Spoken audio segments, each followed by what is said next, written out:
It was tomahawk. Okay, you picked up two tomahawks. Suspect then grabbed the two hatchets and was swinging them around, approaching victim, coming within 5 feet of victim. Victim stated that suspect said, "I'm going to cut this bee." And you have two children, younger children. You don't even know where they are because you were using drugs, she was using drugs. You've been on probation before. You have a theft case that you were convicted of. Then you have a criminal mischief that you were convicted of. Then you have an assault case that you were convicted of. This started in the 80s. Today, we're in Judge Boyd's courtroom, and we've got a 62-year-old man standing before the bench, acting like he's still in the middle of a bar fight.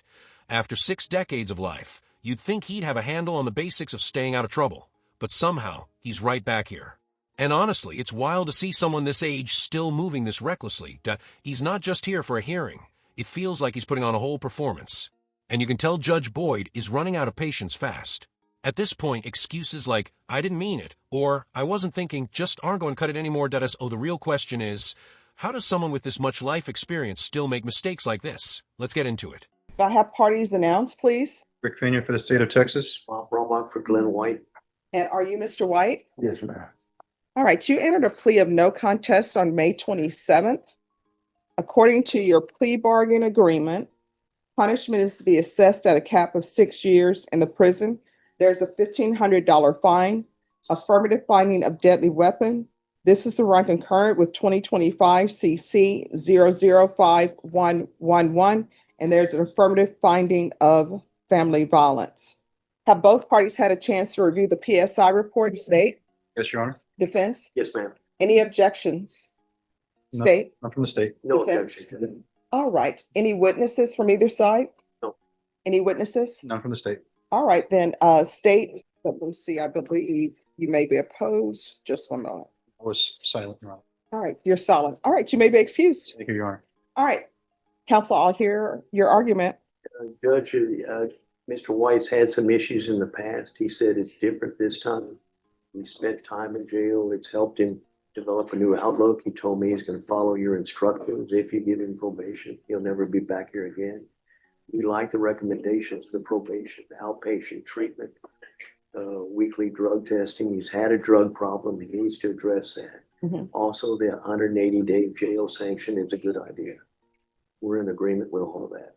All right, so, Mr. White, is there anything you want to say? Yes, ma'am. You want to raise your right hand for me, please? Do you solemnly swear or affirm the testimony you give will be the truth and nothing but the truth, so help you God? I do. All right, you can lower your hand, state your name for the record, please. My name is Lorenzo White. All right, what did you want to say? I was saying I made a mistake in my life when I lost control. All right, so here's the thing. Are these mistakes or are these choices? It was really a mistake. Why do you say it's a mistake? Because I don't know, I just lost it at that moment. Well, no. I got really angry and stuff. No, here's the thing. You picked up a hatchet, right? It was tomahawk.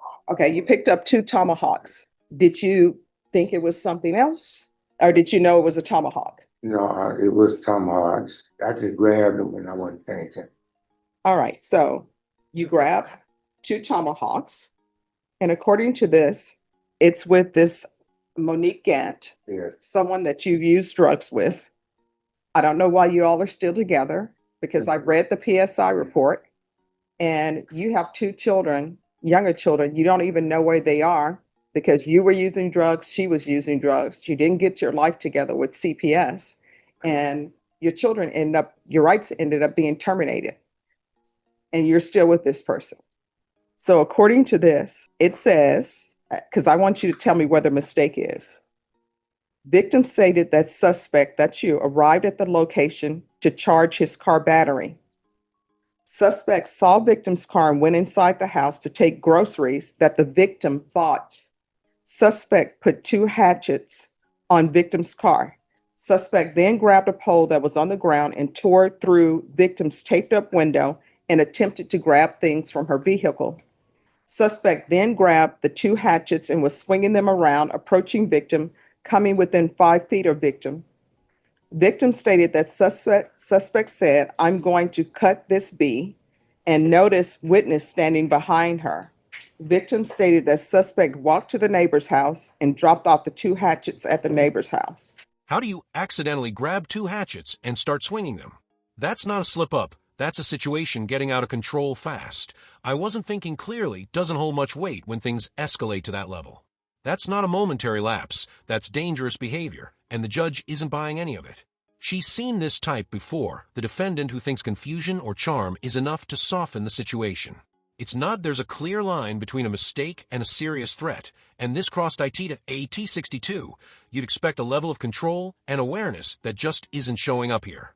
Instead, the court is looking at a pattern, substance issues, violence, and denial, and every explanation just makes it worse that it's one thing to admit fault.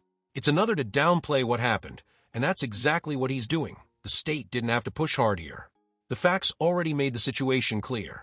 This wasn't confusion, it was a real risk, and when you add possible substance use into that kind of behavior, it turns into something even more serious. At this point, the court has to decide, do you take another chance or do you step in to protect everyone else? And it's pretty clear which direction this is heading. That's not true. I went to my mom's house. That was my mom's house. So why would you try to take groceries from the vehicle? I didn't take no groceries from no vehicle. Well, I mean, she said you cut through her window. I'm assuming the window was. No, I picked up the little pipe thing and it had plastic on the window and I just like tore it open. Why? I was intoxicated too, Charlie. All right. Here's the thing, Mr. White. I don't think you'll be a good candidate for probation. And let me just tell you why. You've been on probation before. You have a theft case that you were convicted of. Then you have a criminal mischief that you were convicted of. Then you have an assault case that you were convicted of. This started in the 80s. And then you have another criminal mischief that you were convicted of. Then you have another assault case, they say dismissed for insufficient evidence. It's probably dismissed because the complainant didn't want to go forward with it. Then you had a possession of marijuana, and I realized it's marijuana, but you were placed on probation for that, and your probation was revoked. Then you had another assault. And now we're in the 2010s. You had another assault and you were given probation and your probation was revoked. Then now you have a violation of bond or protective order, which I'm assuming is related somehow to this incident.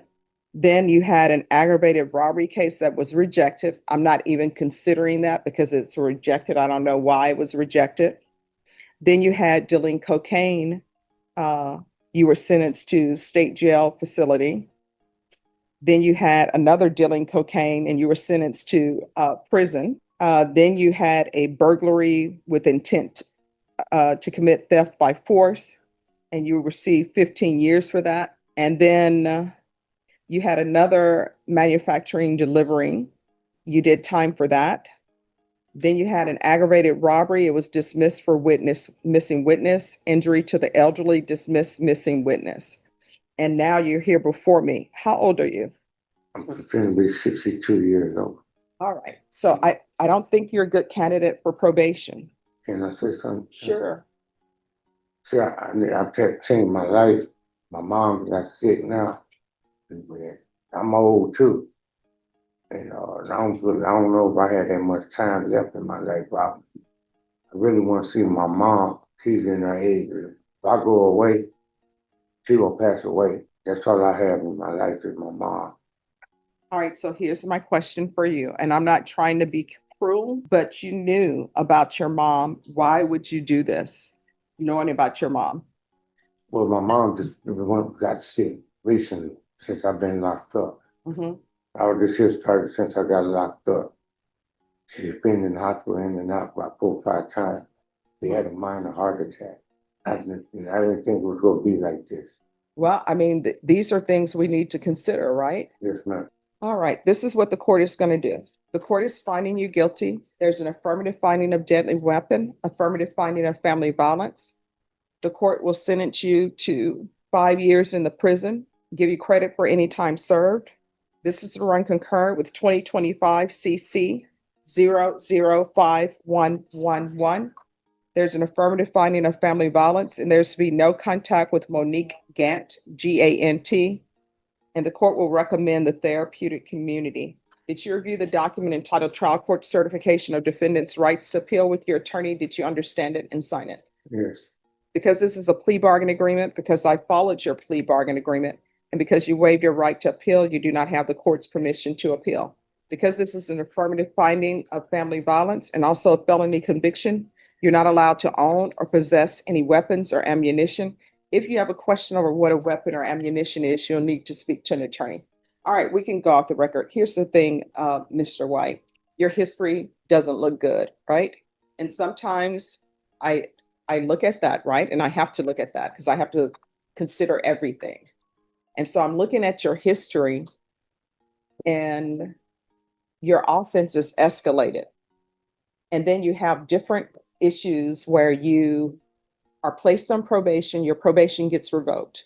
You're given parole, you don't do well on parole. And I will tell you, I've done parole hearings before, and parole is so much easier than probation is. Because parole is sort of, in a way, it's sort of like college. And this is the best way I can explain it. When you're in public school and you're not in college yet, everybody is telling you everything to do. This is your class for today. That's what probation does.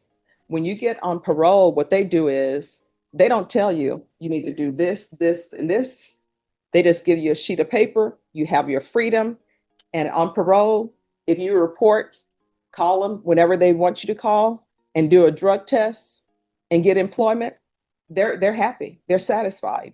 So for you to have the parole issues that you've had, that tells me a lot. But I'm recommending the therapeutic community for you. The therapeutic community will help you when your parole time comes up, because they're going to see that you are actually doing something to try to help you with your drug addiction.